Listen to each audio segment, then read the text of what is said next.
नमस्कार दोस्तों, स्वागत है आपका चल रहा की बड़ी खबर के साथ एक बार फिर आपके सामने मौजूद है, जहां पर चलेंगे सबसे पहले और बड़ी खबर में आपको बताएंगे आराम से बैठे मुस्लिम युवक को फिर से जबरन बुलाया गया भारत माता की जय, दबोचा गया आरोपी। वहीं आपको बताएंगे मुसलमानों के वतन परस्ती को सवाल उठाने वाले लोगों के लिए हज पर गए मुसलमानों ने दिया मुंह तोड़ जवाब, और इसी के साथ में जुबैर को शिकंजा में कसने के लिए SIT का यानी अलग से स्पेशल इन्वेस्टिगेशन टीम का गठन किया गया है। दोस्तों इसी के साथ में आपको बताएंगे विनोद कापड़ी से लेकर अजीत अंजुम भड़के हैं, लगाई है जमकर फटकार, और इसी के साथ में सुप्रीम कोर्ट ने कहा कि हम पुलिस स्टेट में जी रहे हैं। आखिर क्यों बोला सुप्रीम कोर्ट ने, क्या है बड़ा कारण, इसकी अपडेट आप तक पहुंचाएंगे। इसी के साथ में एक राज्य के अंदर कांग्रेस पार्टी के खिलाफ ऑपरेशन कमल चलाना पूरी तरीके से भाजपा को औंधे मुंह गिरा गया। दोस्तों इसके बारे में पूरी जानकारी आप तक पहुंचाएंगे। वहीं पर योगी के बयान पर मुख्तार अब्बास नकवी ने ऐसा बयान दिया है जो योगी और मुख्तार अब्बास नकवी के बीच में ठनती हुई दिखाई दे रही है, एक दूसरे के खिलाफ बयानबाजी के तौर पर देखा जा रहा है। एक एक करके चलेंगे सभी बड़ी अपडेट की तरफ, लेकिन उससे पहले अगर आप भी मानते हैं कि देश के अंदर माहौल खराब करने वालों के खिलाफ कार्रवाई की जाए तो इस तरीके की हरकतें नहीं होगी, अगर आप भी मानते हैं कि सब भड़काने वाला बयान देने वालों के खिलाफ कार्रवाई नहीं होती जिसके कारण इस तरीके के गुंडों के मन बढ़ जाते हैं, अगर आप इस बात का समर्थन करते हैं तो वीडियो को लाइक करके लाल बटन दबाकर चैनल को सब्सक्राइब करके घंटी को दबाकर कमेंट बॉक्स अपनी राय जरूर लिखकर बताइएगा। दोस्तों और इसी के साथ में ये जो बड़ी खबर आई है उत्तर प्रदेश के मथुरा से जुड़ी हुई, क्या मानते हैं इस मामले को लेकर लिखकर जरूर बताएगा। आपको बताते चले कि बड़ी अपडेट है जिसमें दोस्तों उत्तर प्रदेश के मथुरा में एक शख्स और कुछ अज्ञात लोग एक मुस्लिम युवक को जबरदस्ती भारत माता की जय के नारे लगवाने के लिए कह रहे हैं, अभद्रता तक कर रहे हैं, जिसके बाद पुलिस से शिकायत दर्ज कराई गई है। दोस्तों पुलिस ने भावनाएं आहत करने और अभद्रता का मामला दर्ज किया है। जब वीडियो वायरल हुआ और पुलिस पर काफी दबाव बना है, उसके बाद पुलिस ने एक आरोपी को दबोचा है। जानकारी के मुताबिक ये घटना मथुरा के फराहा इलाके के अंदर है, जहां पर चंद्रवीर नाम का इस व्यक्ति ने कुछ अज्ञात लोगों के साथ मिलकर एक मुस्लिम युवक को पहले गाली दी, उसके बाद भारत माता की जय के नारे लगवाने के लिए मजबूर किया गया, जिसके बाद पुलिस ने धार्मिक भावनाओं को आहत करने का मामला दर्ज किया है और गिरफ्तारी की गई है। दोस्तों उम्मीद करते हैं कि गिरफ्तारी उन सभी लोगों की होनी चाहिए जो वहां पर खड़े हैं और खुले तौर पर गुंडागर्दी कर रहे हैं। इन गुंडों की गिरफ्तारी जल्द से जल्द होनी चाहिए। अगर आप भी इस बात की मांग करते हैं तो लिखकर जरूर बताएगा, और पुलिस से मांग करते हैं कि IPC की धारा 295A यानी जानबूझकर दुर्भाग्यपूर्ण कृत करने के मामले पर केस बनना चाहिए। तो कमेंट बॉक्स अपनी राय जरूर लिखकर बताइएगा। दोस्तों इसी के साथ में आप लोग और कुछ कहना चाहते हैं तो भी लिखकर जरूर बताएगा। रुक करते हैं एक और बड़ी अपडेट का, जहां पर मुस्लिमों के वतन परस्ती को लेकर सवाल खड़े किए जाते हैं। दोस्तों ऐसे में आपको बताते चले कि शेख आदिल अजमी की तरफ से एक फोटो डाला गया है जो भारत से हज की यात्रा पर गए लोगों की है दोस्तों, और उनके साथ में झंडा भी है, वो अपने साथ में लेकर चल रहे हैं ऊंचा करके, जिसके बाद इस पर उन्होंने ट्वीट करते हुए कहा कि see the Heights of nationalism of Indian Muslim. यहाँ तक कि हज के दौरान भी उन्होंने भारत का झंडा लहराया है, और इसी के साथ में कहा कि तुम्हारे पास कोई कारण नहीं है इनकी हत्या करने की, मूर्खों। और आगे उन्होंने कुछ और बातें कही है। दोस्तों कुल मिलाकर ये जो तस्वीरें दिखाई दे रही है साफ तौर पर उन लोगों के मुंह पर करारा तमाचा है तो मुस्लिमों के वतन परस्ती को लेकर सवाल खड़ा करते हैं। आप लोग इस पर क्या कुछ कहना चाहते हैं लिखकर जरूर बताएगा। रुक करते हैं एक और बड़ी अपडेट का, जहां पर ऑल्ट न्यूज के को फाउंडर जुबैर को सुप्रीम कोर्ट से राहत मिली है, लेकिन ये राहत ज्यादा देर चल नहीं पाई क्योंकि उत्तर प्रदेश के अंदर SIT का गठन किया गया है। दोस्तों आपको बताते चले कि उत्तर प्रदेश सरकार ने ऑल्ट न्यूज के सह संस्थापक मोहम्मद जुबैर से जुड़े हुए एक मामले में जांच के लिए अलग से SIT का गठन किया गया है, यानी स्पेशल इन्वेस्टिगेशन टीम बनाई गई है और इंस्पेक्टर जनरल प्रीतिंदर सिंह की अध्यक्षता में इसका गठन किया गया है। दोस्तों सरकार के SIT गठन के आदेश ऐसे वक्त में आया है जब सुप्रीम कोर्ट ने उत्तर प्रदेश के सीतापुर जिले में कथित रूप से धार्मिक भावनाओं को आहत करने के आरोप में ऑल्ट न्यूज के सह संस्थापक मोहम्मद जुबैर के खिलाफ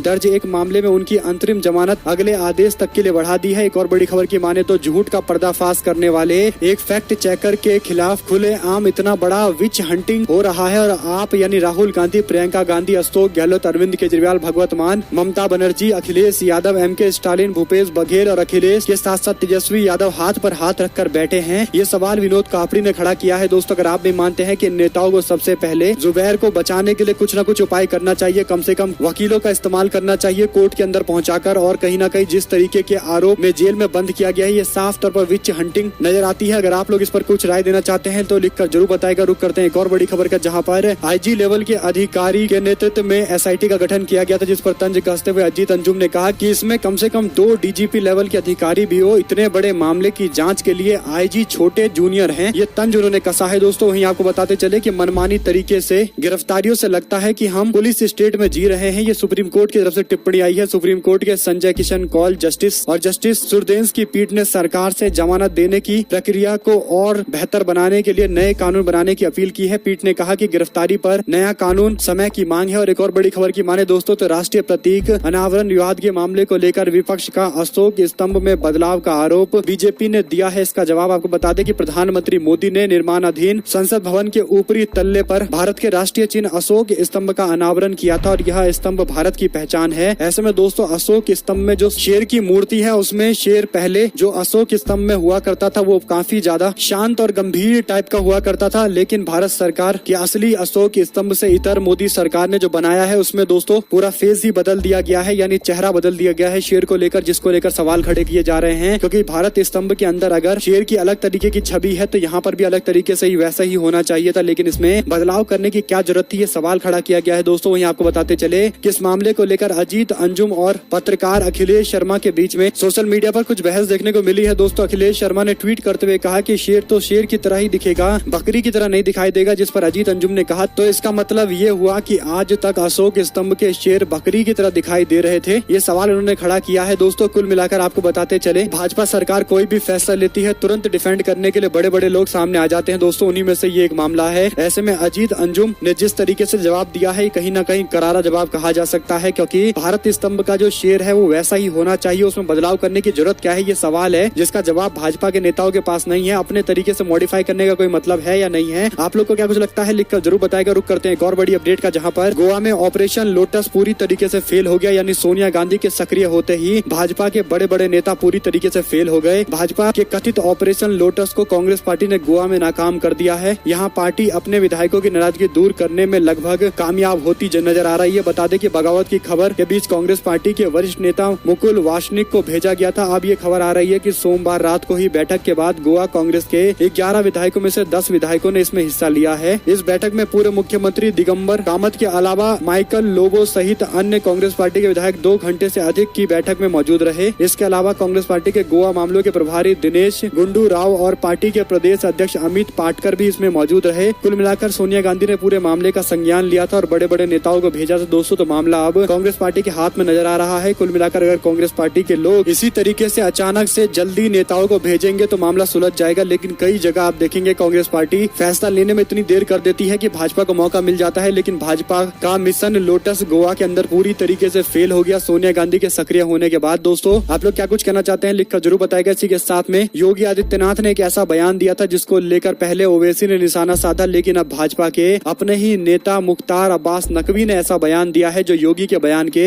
साफ खिलाफ दिखाई दे रहा है। योगी आदित्यनाथ ने बढ़ती जनसंख्या को लेकर एक विशेष वर्ग को टारगेट कर मजहबी रंग देने की कोशिश की। मुख्तार अब्बास नकवी को ये बात नागवार गुजरी और उन्होंने कहा कि जनसंख्या विस्फोट किसी मजहब की नहीं बल्कि मुल्क की मुसीबत है, इसे धर्म और जाति से जोड़ना ठीक नहीं है। आपको बता दें कि योगी आदित्यनाथ ने ट्वीट करते हुए कहा था कि किसी एक समुदाय की जनसंख्या बढ़ना भारत के लिए खतरे की बात है, भारत के लिए समस्या है। वहीं पर दूसरी ओर मुख्तार अब्बास नकवी ने जो बयान दिया है दोस्तों कुल मिलाकर योगी आदित्यनाथ के बयान को काउंटर किया गया है। आप लोग अपनी राय जरूर लिखकर बताइएगा इस पूरे मामले को लेकर। एक और बड़ी खबर की माने तो अजमेर दरगाह कमेटी ने मंगलवार को नोटिस जारी करते हुए दरगाह शरीफ से किसी भी तरह के बयान, नारे, फोटो और वीडियो जारी किए जाने पर रोक लगा दी है। ये नोटिस निजाम के गेट पर चस्पा किया गया है। दोस्तों आपको बता दें कि अजमेर दरगाह कमेटी ने मंगलवार को नोटिस जारी करते हुए दरगाह शरीफ से किसी भी तरीके के बयान, नारेबाजी और फोटो वीडियो जारी करने पर रोक लगा दी है। यह नोटिस निजाम के गेट पर चस्पा किया गया है। नोटिस में कहा गया कि गलत टिप्पणी, नारेबाजी और बयान दरगाह की गरिमा को ठेस पहुंचाते हैं। दरगाह से विवादित टिप्पणी करने पर कानूनी कार्रवाई की जाएगी। ऐसे में दोस्तों ये फैसला तब आया है जब देश के अंदर कई जगह बयानबाजी की गई थी और यहाँ तक कि दरगाह शरीफ से भी कई सारे बयानबाजी की गई थी और इस मामले को लेकर दोस्तों ये कार्रवाई की गई है। आप लोग कुछ कहना चाहते हैं तो लिखकर जरूर बताएगा। इसी के साथ में श्रीनगर के लाल बाजार के अंदर पुलिस पार्टी पर आतंकवादी हमला हुआ है जिसमें एक ASI की भी मौत हो गई है। दोस्तों रुक करते हैं एक और बड़ी खबर का, जिसमें मध्य प्रदेश के अंदर घरों पर कांग्रेस पार्टी के झंडा देखकर बीजेपी का नेता भड़क गया और कहने लगा कि सुविधाएं बंद करा देंगे, यानी जो सरकारी सुविधाएं मिलती हैं उसको बंद कराने की धमकी भाजपा का नेता दे रहा है केवल कांग्रेस पार्टी का झंडा लगाने के कारण। रुक करते हैं एक और बड़ी खबर का, जहां पर भारत जोड़ो यात्रा की रूपरेखा तैयार करने में जुटी कांग्रेस पार्टी 14 जुलाई को बुलाई है अहम बैठक। यह यात्रा कन्याकुमारी से शुरू हो रही है, कश्मीर में खत्म होगी और कम से कम 12 राज्यों से गुजरेगी। इन राज्यों में पार्टी समान विचार वाले समूह और दलों तक पहुंचेगी और सामाजिक क्षेत्रों के लोगों से मुलाकात करेगी, संगठनों से मुलाकात करेगी, उन संगठनों को अपने साथ में लेकर आएगी। 2024 के मद्देनजर भारत जोड़ो यात्रा निकाली जा रही है। इसी के साथ में दोस्तों समाजवादी पार्टी के नेता शफीकुर रहमान बर्ग के द्वारा दिए गए बयान को लेकर मीडिया के एक पत्रकार शुभांकर मिश्रा ने कुछ ट्वीट करते हुए कहा कि औलाद पैदा करने का ताल्लुक जाती तौर पर इंसान से नहीं अल्लाह से होता है। अल्लाह जो बच्चा पैदा करते हैं उसका इंतजाम करते हैं। इस तरीके से बयान शफीकुर रहमान का ट्वीट किया एक पत्रकार ने, जिस पर जवाब देते हुए रणविजय सिंह ने कहा कि शुभांकर जी ये ये पूरा वीडियो 1 मिनट का है। इसका दूसरा हिस्सा जो काट दिया गया है उसमें बात ही बदल गई है। आपने इस वीडियो का दूसरा हिस्सा पूरे 30 मिनट बाद ट्वीट किया है, जबकि एक साथ हो सकता था। बाकी समाज में कहा जाता है कि बच्चे भगवान के देन होते हैं, यहाँ भगवान की जगह अल्लाह कहा जा रहा है। यानी दोस्तों कुल मिलाकर शफीकुर रहमान के बयान को एक तरीके से तोड़ मरोड़ कर पेश किया गया और कहीं न कहीं इस्लामोफोबिया इसी तरीके के मामलों को लेकर कहते हैं कि तोड़ मरोड़ कर ऐसे फैक्ट पेश करना जिससे इस्लाम के प्रति लोगों की घृणा बढ़े, और इसीलिए कहीं न कहीं जो मीडिया के बड़े बड़े तथाकथित पत्रकार है वो भी इसी तरीके की हरकतें कर रहे हैं। रुक करते हैं एक और बड़ी अपडेट का, जहाँ पर उद्धव ठाकरे गुट भी द्रौपदी मुर्मू का समर्थन करेगा। संजय राउत ने इस मामले को लेकर सफाई दी है, इसका मतलब बीजेपी को सपोर्ट नहीं है, ये बात पूरी तरीके से क्लियर कर दिया गया है। उन्होंने कहा कि मुर्मू का समर्थन करने का फैसला पार्टी के सांसदों ने लिया है, लेकिन इसका मतलब भाजपा का समर्थन नहीं है। वहीं दोस्तों कांग्रेस पार्टी ने सीएम बघेल को हिमाचल प्रदेश के सीनियर ऑब्जर्वर बनाया है, जबकि टीएस सिंहदेव को गुजरात विधानसभा चुनाव के लिए ऑब्जर्वर नियुक्त किया गया है। इसी के साथ में दोस्तों अशोक गहलोत को भी बड़ी जिम्मेदारी दी गई है। वहीं आपको बताते चले कि आरएसएस दफ्तर पर फेंका गया बम, टूटे खिड़की के शीशे, जांच में जुटी है पुलिस। केरल के कन्नूर जिले में मंगलवार को आरएसएस कार्यालय पर बम फेंका गया है। हमले में इमारत की खिड़की के शीशे टूट गए हैं। पुलिस के अनुसार यह घटना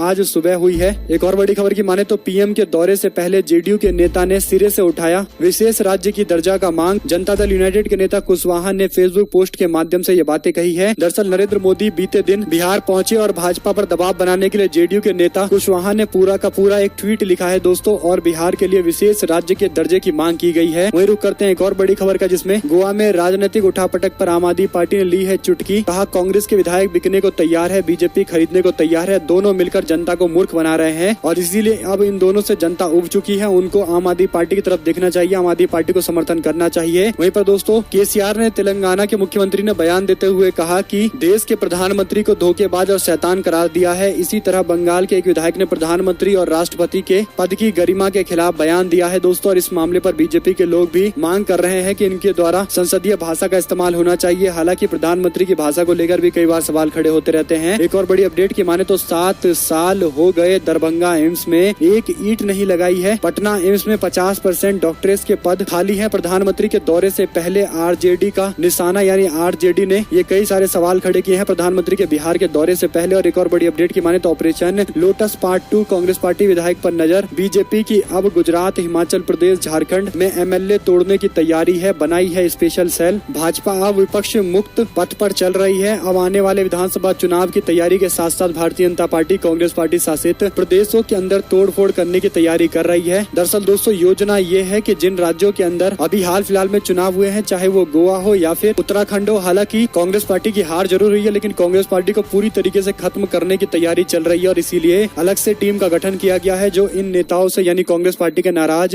नेताओं को अपने साथ में ला रहे हैं। रुक करते हैं एक और बड़ी खबर का, जिसमें बीजेपी प्रवक्ता ने लगाया यौन उत्पीड़न का आरोप। केस दर्ज हो गया है। दिल्ली इकाई ने दर्ज कराई थी शिकायत। दिल्ली भाजपा इकाई की एक महिला प्रवक्ता ने यौन उत्पीड़न करने के आरोप में अज्ञात लोगों के खिलाफ मामला दर्ज कराया है। दिल्ली पुलिस ने प्राथमिकी दर्ज की है। भारतीय जनता पार्टी की दिल्ली इकाई के द्वारा दर्ज कराई गई शिकायत में कहा गया है कि हाल ही में सोशल मीडिया के अलग अलग प्लेटफॉर्म का उपयोग करके अपमान करने के इरादे से उनके पार्टी के प्रवक्ता के खिलाफ गलत सूचनाएं और वीडियो पोस्ट किए गए हैं। दिल्ली इकाई के शिकायत में ये बातें कही गई हैं। इसी के साथ में दोस्तों राहुल गांधी यूरोप की यात्रा पर निकल गए। कांग्रेस पार्टी की अहम बैठक में हिस्सा नहीं ले पाएंगे। तो सवाल एक बार फिर से कांग्रेस पार्टी के नेताओं से है कि क्या राहुल गांधी देश के अंदर बिना बाहर गए हुए नहीं रह सकते? क्या चुनाव की तैयारी को लेकर कई घंटे तक मेहनत नहीं कर सकते? क्या पार्टी के कार्यकर्ताओं से मुलाकात नहीं कर सकते? क्योंकि यही नहीं कर रहे हैं राहुल गांधी, इसीलिए कांग्रेस पार्टी की इतनी दयनीय स्थिति है पूरे देश भर के अंदर दोस्तों। और विपक्ष इतना कमजोर है और सत्ता पक्ष पूरी तरीके से देश के लोकतंत्र को बड़ा हानि पहुंचा रहा है। इसके पीछे आप लोग किसे जिम्मेदार समझते हैं, लिखकर जरूर बताएगा। एक और बड़ी अपडेट ये है कि टीएमसी की सांसद महुआ मोइत्रा के खिलाफ कोलकाता में फिर से एफआईआर दर्ज की गई है। हिंदू संगठन ने मांग की है दोस्तों। एक और बड़ी खबर की माने तो शिवराज सिंह चौहान को पिलाई घटिया और ठंडी चाय, अधिकारियों को थमाया गया है। इस मामले को लेकर नोटिस। राकेश कन्हुआ को नोटिस में कहा गया है कि मुख्यमंत्री के ट्रांजिट विजिट के दौरान मेन्यू के अनुसार चाय नाश्ता व्यवस्था हेतु आपको दायित्व सौंपा गया था, लेकिन सूचना प्राप्त हुई है कि मुख्यमंत्री को उपलब्ध कराई गई चाय का स्तर सही नहीं था और ठंडी भी थी चाय। और इसी मामले को लेकर दोस्तों नोटिस दिया गया है। यानी जैसे राजा महाराजा के लिए तैयारियां होती हैं, अगर ठंडी चाय दे दी तो ये इतना बड़ा बवाल करने की क्या जरूरत है, नोटिस देने की क्या जरूरत है? ये अपने आप में एक सवाल खड़ा होता है। यानी राजशाही सुख भोग रहे हैं शायद मुख्यमंत्री और इतने छोटी सी बात को बर्दाश्त नहीं कर पाए हैं। एक और बड़ी खबर की माने तो राष्ट्रपति चुनाव में मतदाता जितने सांसद और विधायक हैं उनको लेकर जब डिटेल इकट्ठा की गई है दोस्तों, तो सनसनीखेज खुलासा खुलासा हुआ है। आपको बता दें कि इनमें से जो वोटर हैं उनका जब बैकग्राउंड चेक किया गया है तो ये पता चला कि तकरीबन 45% के आसपास ये जनप्रतिनिधि MP MLA जो इलेक्टेड है, जो वोट करेंगे प्रेसिडेंट के चुनाव में, उनमें से 45% के खिलाफ क्रिमिनल मामले दर्ज हैं। तो आप समझ सकते हैं कि राष्ट्रपति चुनाव में वोट डालने वालों की क्या स्थिति है, वोट डालने वाले किस बैकग्राउंड से आते हैं। इसी के साथ में प्रधानमंत्री मोदी के उन दावों की पड़ताल जो जर्मनी में भारतीय मूल के लोगों को संबोधित करते हुए किया गया था। प्रधानमंत्री मोदी ने हाल ही के अंदर 48वें G7 शिखर सम्मेलन के दौरान 26 जून से लेकर 28 जून तक जर्मनी का दौरा किया था। अपनी यात्रा के दूसरे दिन यानी 27 जून को प्रधानमंत्री ने म्यूनिख के अंदर भारतीय प्रवासियों को संबोधित करते हुए दावा किया था कि पूरे देश भर के अंदर 24 घंटे बिजली और पूरा देश ODF मुक्त हो गया है, यानी खुले में शौच से मुक्त हो गया है। इस मामले को लेकर दोस्तों जब जांच किया गया तो ऑल्ट न्यूज ने पता करा है कि ये पूरी तरीके से फेक दावे हैं। भारत सरकार ने खुद ये बयान दिया है दोस्तों, और इसीलिए ऑल्ट न्यूज के को संस्थापक के खिलाफ हो सकता है ऐसी कार्रवाई हो रही हो, क्योंकि इसी तरीके की खबरें देते हैं और कहीं न कहीं प्रधानमंत्री के बयान को भी एक्सपोज कर देते हैं। इलेक्ट्रिफिकेशन को लेकर भी दोस्तों प्रधानमंत्री का दावा असत्य है। और एक और बड़ी अपडेट की माने तो तेजस्वी यादव ने प्रधानमंत्री मोदी के सामने कर्पूरी ठाकुर को भारत रत्न देने की मांग की है। RJD के नेता तेजस्वी यादव ने प्रधानमंत्री मोदी के साथ पटना में मंच साझा किया है। बिहार विधानसभा के शताब्दी समारोह में आए प्रधानमंत्री के सामने तेजस्वी यादव ने जन नायक कर्पूरी ठाकुर को भारत रत्न देने के लिए मांग की है। और एक और बड़ी अपडेट की माने तो वाराणसी की ज्ञानवापी मस्जिद श्रृंगार गौरी प्रकरण के मामले को लेकर मेरिट पर मंगलवार यानी बीते दिन मुस्लिम पक्ष की तरफ से दलीलें पूरी कर दी गई हैं। इसके बाद हिंदू पक्ष की ओर से भी दलीलें पेश की गई हैं। दोस्तों कोर्ट ने अगली सुनवाई के लिए कल यानी 13 जुलाई की तारीख तय की है। जिला जज डॉक्टर अजय कृष्ण विश्वेश की अदालत में दोपहर 2 बजे सुनवाई होगी। और ऐसे में दोस्तों बीते दिन मुस्लिम पक्ष ने अपनी दलील पूरी तरीके से रखी है। इसके बाद हिंदू पक्ष की ओर से अधिवक्ता विष्णु शंकर जैन ने भी अपनी दलीलें रखी है। देखते हैं क्या आता है इस मामले को लेकर फैसला। और एक और बड़ी अपडेट यह है कि ब्रिटेन के अगले प्रधानमंत्री पद को लेकर भारतीय मूल के ऋषि सुनक की दावेदारी और ज्यादा मजबूत हो गई है। उनके समर्थन में ब्रिटेन के उप प्रधानमंत्री डोमिनिक रॉब आए हैं और परिवहन मंत्री ग्रांट शॉपर्स ने ऋषि सुनक का समर्थन किया है। दोस्तों और एक और बड़ी खबर की माने तो जमीते उलेमाए हिंद ने स्कूलों के अंदर भगवत गीता की अनिवार्य शिक्षा के खिलाफ गुजरात उच्च न्यायालय का रुख किया है। गुजरात उच्च न्यायालय ने सोमवार को राज्य और केंद्र सरकार को एक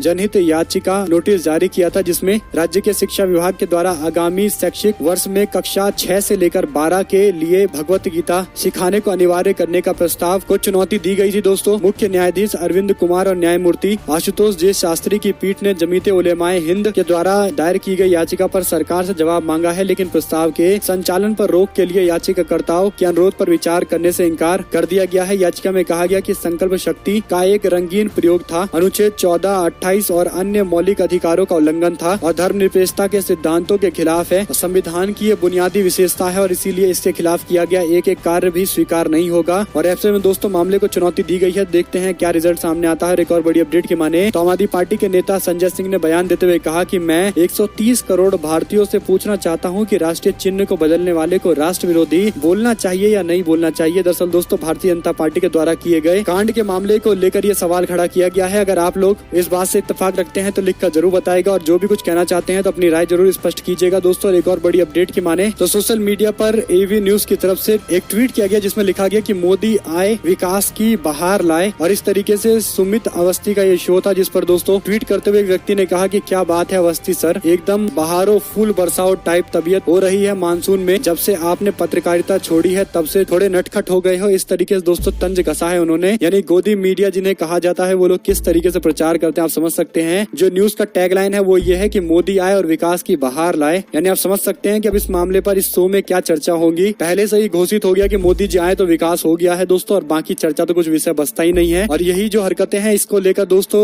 लोग गोदी मीडिया कहते हैं तो शायद इन एंकरों को बुरा भी लग जाता है। इस पर आप लोग कुछ कहना चाहते हैं तो लिखकर जरूर बताएगा। साथ साथ चलते हैं एक और बड़ी अपडेट की तरफ, जिसमें ममता बनर्जी पहुंची दार्जिलिंग, जहां पर जाकर उन्होंने लोगों से मुलाकात की और इस दौरान दोस्तों फोटो खिंचवाने के लोग उनके आसपास में इकट्ठा हो गए और काफी ज्यादा अच्छा महसूस कर रहे थे अपने मुख्यमंत्री को अचानक से अपने बीच में पाकर। और ऐसे में दोस्तों अगर आप लोग को ये वीडियो अच्छी लगी हो तो इस वीडियो को लाइक करिएगा, लाल बटन दबाकर चैनल को सब्सक्राइब करके घंटी को दबाकर हमारे साथ लगातार बने रहिएगा। जुड़ने से दोस्तों का बहुत बहुत धन्यवाद। आप लोग देख रहे थे आपका अपना चैनल जय हिंद जय भारत वंदे मातरम। बहुत बहुत धन्यवाद सभी लोग का।